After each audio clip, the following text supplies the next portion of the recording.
Hello everyone. Welcome to another weekly analysis. It might have been a while that we couldn't publish the latest market updates lately, but last week was actually important and we will see the impact of last week's news on the market this week. So it might be a good idea to have a look at fundamental, on-chain, and finally technical data of the market. First of all, let's head over to analyze Bitcoin. Fundamentally speaking, last 2 weeks were incredibly important due to publication of core inflation rate, which became 0.3%. This was a good piece of news for Bitcoin, as we are assured now that the inflation rate, which will be published the next month, won't be higher than this. So we can conclude that the market is in green status fundamentally. Next, having a glance at on-chain data, we realize that liquidity of Bitcoin became stronger in almost these areas, which are highlighted as yellow and dark green. 66 and 67,000 area. This chart indeed illustrates remarkable amount of liquidity, and highlighted levels will absolutely act like obstacles on the path where the price may get stuck in these areas. On the other hand, the area of $72,000 can be considered as a valid resistance due to high amount of liquidity there. Now that we are almost finished with the on-chain data, it's better to move to the chart to see what's going on there. We are in the Bitcoin chart in 4 hours time frame. For those who are new to our channel, it's better to remind again that we have recognized 3 main resistance and support areas. The latest support area is $68,000. The nearest resistance area is $72,000, and the next level is $73,000. Having a closer look, we can see that we can also have a dynamic we can see that a dynamic support line here, and having a closer look, we can realize that the price have shown reactions to this line. So generally speaking, if we want to consider the bearish scenario, first of all, the price has to break this yellow line, which is my dynamic support area. After breaking and entering to this area, to these parts almost, again, these areas are highlighted because the price have shown many reactions to these areas, so these areas are important. And considering the on-chain data that we have talked earlier, we don't believe that the market might be able to surpass this area because there is a huge amount of liquidity here. So it might get stuck in $67,000 to $68,000, and then we are going to see how's it going here in the bearish scenario. On the other hand, if you want to look at the bullish scenario, which is mainly probable here, we can see that, first of all, the price will have many reactions to this yellow and dynamic resistance area, and later, if the price is successful enough to break the area of 72,000 and confirm it through a pullback mainly, then we can expect huge movements and breaking legs from the Bitcoin to surpass the area of 73,000 and also submitting another ATH.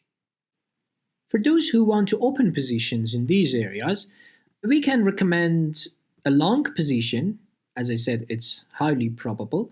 And if we put our entry almost here, and let's say that actually the position that I'm going to talk about is for risk takers, the people who can take risks, because at this area with this amount of fluctuation, the risk avoiders shouldn't take that much positions, and they should wait for the price to touch 72,000 area, submit it, confirm it, and then they can open new positions here.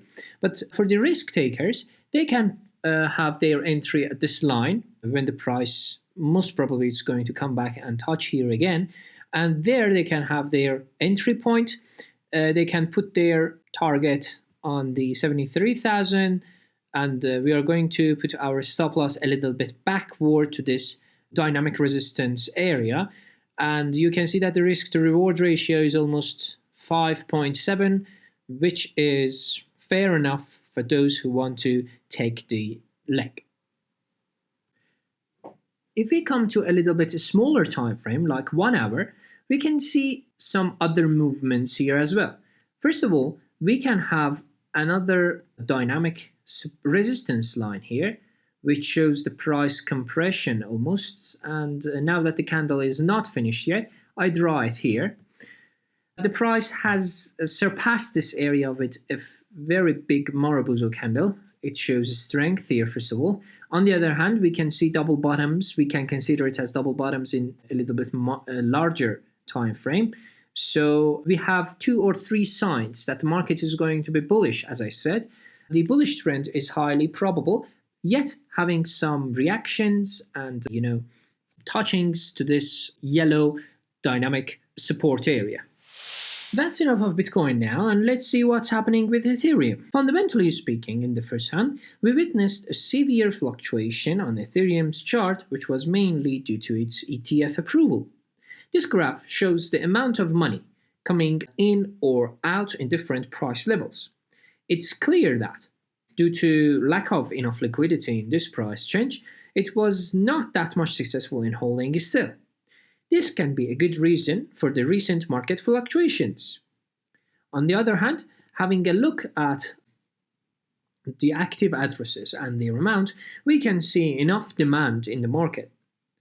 Having these on-chain data considered, an accurate chart analysis will make our investigation flawless. On Ethereum's chart, we are witnessing a huge amount of fluctuations due to the ETF approval, and on the other hand, due to lack of liquidity in these areas, the price couldn't that much be able to hold still. But generally, now that we are in the area of 3,700 between 4,000 and 100, even though the tendency of the market is highly probable to go up and ascend, but again, we have to consider both scenarios. Considering the bearish scenario, most probably the price is going to have a reaction to this area, which is one of the most important static support areas. And after having some reactions to this area, most probably it's going to decrease to the latest resistance area, almost here, which is 3,100. Again, it's not that much probable in my opinion, because after the ETF approval and starting to trade with the ETF, even though we saw somehow similar reaction with the Bitcoin chart, but generally and overall market movement wasn't bearish. So even though we may have some quick pullbacks or corrections or somehow fluctuations with shadows, the overall market trend will be bullish. And considering the bullish trend, we are going to have 4,100 in our way. And if the price was powerful enough to pass this area, confirm it mainly, and go up, the next area is 4,400, which is very probable to pass this area, but it's going to take some time. As I said, because we have a huge amount of liquidity here, which is the area of 4,100, the price won't be that much able to pass this area with just 1 or 2 candles. It's going to stuck here a little bit, but again, it depends on the fundamental news, because now that Ethereum is being spoken a lot and the SEC has confirmed its ETF, it's not that much probable to pass this with 1 or 2 candles, but again, we have to consider all the scenarios here. So generally, for those who want to open positions here, let me remove my drawings here so that it's going to be clear. Generally, for those who want to take long positions, for risk takers, we can say that they can put their... One second, let me draw this line. It's actually a sharp one.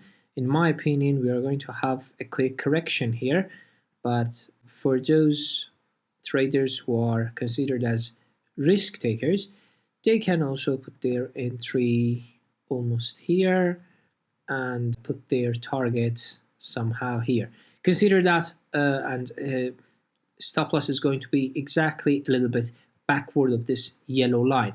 Risk to reward ratio is 8.66, which is again good for Ethereum, but consider that you shouldn't take this position as 1 week or 2 weeks, because it's going to take a little bit more time to reach to this area. And for the risk avoiders, I highly recommend to wait for this area and put their entry here and stop loss here, so that they can have their reward ratio almost this area, which is going to be a lot.